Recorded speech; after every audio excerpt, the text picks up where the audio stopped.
Alô amigos, esse é o canal Roberto Kodama e nesse vídeo vamos saber detalhes aí do julgamento do STJD no processo aí que pode tirar os pontos do Sport e colocar esses pontos para o Vasco e com isso o Vasco ser beneficiado e praticamente garantir o acesso para a Série A do Campeonato Brasileiro. E o jornalista Márcio Martins traz todos os detalhes desse processo e coloca a seguinte questão: o STJD vai ajudar o Vasco?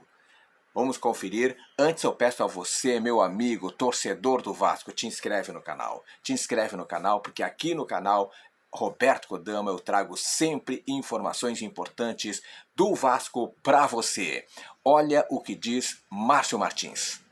O STJD, o Superior Tribunal de Justiça Desportiva, marcou para quinta-feira desta semana, dia 3 de novembro, 3 processos relacionados ao esporte que serão conduzidos pelo auditor-presidente da 4ª Comissão Disciplinar, Jorge Otávio Galvão. É esse o presidente da 4ª Comissão Disciplinar do STJD.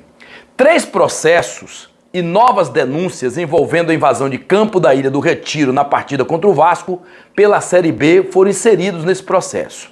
O processo tem a seção de número 3614/2022 e certamente é o mais aguardado na quinta-feira. Será justamente o que a gente está abordando aqui, o jogo pela 35ª rodada do Campeonato Brasileiro da Série B contra o Vasco da Gama.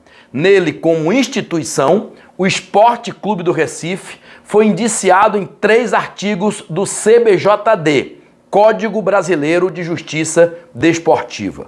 Vamos aos artigos que o esporte foi denunciado no CBJD. O artigo 205 fala em impedir o prosseguimento da partida que estiver sendo disputada, prova equivalente, né? Porque tem alguns termos assim que a gente vai até suprimir, né? Por insuficiência numérica intencional de seus atletas ou por qualquer outra forma. Pena, multa de 100 a 100 mil reais e perda dos pontos em disputa a favor do adversário na forma do regulamento. Eu vou chegar lá, o que é que o Regulamento Geral de Competições fala a respeito desse artigo 205. Parágrafo 1º. A entidade de prática desportiva fica sujeita às penas deste artigo se a suspensão da partida tiver sido comprovadamente causada ou provocada por sua torcida, o que foi o caso. O artigo 211, deixar de manter o local do mando de campo com infraestrutura necessária para a segurança, né, da partida, e também é multa e interdição do estádio. Isso vai acontecer com certeza, até porque preventivamente o esporte já teve a interdição do estádio.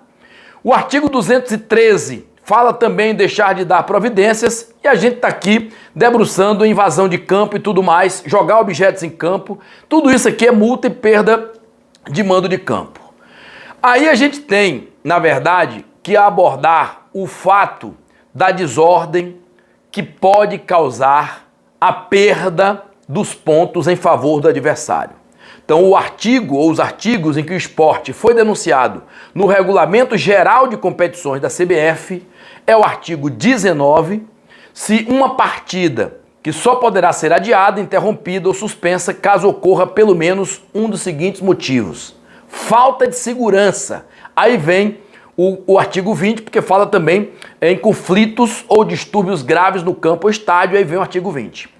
Quando a partida for suspensa por quaisquer dos motivos previstos no artigo 19, que a gente acabou de citar, do regulamento da CBF, se procederá o julgamento da seguinte forma. Ponto 1.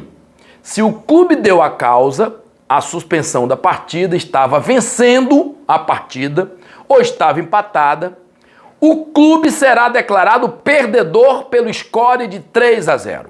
Ora, aí o torcedor, você que está me assistindo agora, diz assim: mas o Ceará não perdeu. Eu vou chegar lá. Eu disse isso, inclusive, na jornada esportiva depois do jogo do Bahia com o Guarani. No julgamento da 5ª Comissão Disciplinar, que não é a que vai julgar o caso do esporte, diga-se de passagem, a 5ª Comissão do STJD, O Ceará foi absolvido pela perda dos pontos no jogo com o Cuiabá e eu tenho alguns detalhes desse julgamento. Porque houve a invasão do campo, no Castelão, o resultado foi 3-2 pela absolvição na perda de pontos, então 3 votos pela absolvição e 2 pela condenação para que o Ceará fosse declarado perdedor por 3-0. 2 auditores da 5ª comissão votaram pela punição com a perda por 3-0 da equipe do Ceará no jogo da Série A. Isso vai criar uma jurisprudência, isso teria criado uma jurisprudência no julgamento do Sport contra o Vasco pela Série B? Eu observei alguns detalhes. Em tese, sim, isso seria uma jurisprudência, mas tem aqui pontos relevantes. Primeiro, o relatório indicou que o caso Ceará e Cuiabá foi menos gravoso do que Sport e Vasco da Gama. O relator do processo do Ceará indicou que a invasão de campo no jogo entre Ceará e Cuiabá se deu com a ajuda de policiais, visando preservar os torcedores de sofrerem danos por conta da briga na arquibancada. Ou seja, o julgamento levou em consideração de que aquela invasão no Castelão foi orientada pela PM para preservar crianças, mulheres, idosos que estavam na arquibancada. Por fim, também temos o presidente do STJD que indicou que não via motivos para punir o Ceará, porque quem fez o gol foi o Ceará. Mas se fosse o Cuiabá, ele estaria convicto de aplicar o artigo 205, dando os pontos ao Cuiabá. Então, a confusão não foi provocada pelo gol adversário. O que aconteceu foi no jogo do Sport, que o gol foi do Vasco. Veja que eles estão abordando um ponto, mas que está em contradição com o que eles vão julgar, mesmo sendo outros auditores. A decisão sobre o artigo 205 do CBJD, que prevê a perda de pontos para o Ceará, foi tomada após o voto de Minerva do presidente da comissão, Otacílio Soares de Araújo Neto. Ele acompanhou os votos do relator do processo, Wanderson Massulo, e de Alessandra Paiva, que pediram a absolvição do Ceará.